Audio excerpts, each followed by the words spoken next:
Comment gagner de l'argent en étant étudiant?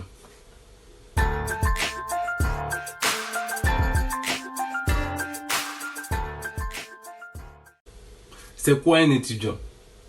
Un étudiant, c'est une personne qui fait des études supérieures et qui suit des cours dans une université, une grande école, une école de commerce.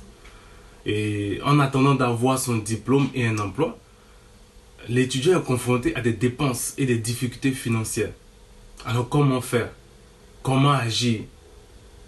Alors pour s'en sortir, beaucoup choisissent, on va dire, des options très souvent malheureuses, malencontreuses et des options aussi saines. Donc certains doivent exercer des jobs et financer leur année scolaire. Pour les plus chanceux, il y a des parents, en tout cas ils ont des parents qui règlent leurs frais de scolarité et qui leur donnent de l'argent de poche. Mais ce n'est pas la grande majorité. Oui, pour la plupart, ils choisissent le système D, ils n'ont pas le choix. Beaucoup d'étudiants sont dans le système D comme débrouillardise. Certains par le busy, c'est un argot ivoirien qui veut dire des faveurs sexuelles contre de l'argent. D'autres sont chisa, c'est-à-dire des maîtresses qui sortent avec des hommes mariés. D'autres c'est le broutage, escroquer les gens sur internet. D'autres sont gigolos ou d'autres sortent avec des gnaïs, c'est-à-dire sortir avec des femmes âgées. Par contre, certains s'orientent vers des activités saines. Donc ne mélangeons pas tout le monde, on va dire, dans la même farine, ne mettons pas tout le monde dans le même panier. Mais soyons clairs, pratiquer une activité qui fait gagner de l'argent augmente les ressources financières d'un étudiant et le met à l'abri vraiment de beaucoup de besoins. Alors, voici quelques options pour vous faire un peu d'argent si vous êtes un étudiant. En tout cas, pour vous qui suivez cette vidéo. Alors, il y en a tellement, mais je vais en citer quelques-uns. En tout cas, quelques moyens. Il y a trouver un emploi de vacances. Soit dans un supermarché, dans un magasin, dans un lavage auto, dans un restaurant. Il faut apprendre à tuer la honte, ne pas avoir honte. Pour aussi faire du babysitting. Surveiller les enfants des autres. Les gens sont de plus en plus occupés. Si vous savez tresser, vous pouvez tresser les cheveux. Vous pouvez vendre des vêtements, des sous-vêtements, des déodorants, des sacs, des chaussures, etc. Vous pouvez aussi vous lancer dans la vente de fruits, de légumes, de sandwichs, de jus, de glace. Il y a aussi l'ancien système qui continue toujours de fonctionner, les cabines téléphoniques que vous pouvez transformer en point de transfert d'argent. Orange, Wave, voilà, Ria, tout ça, transfert d'argent.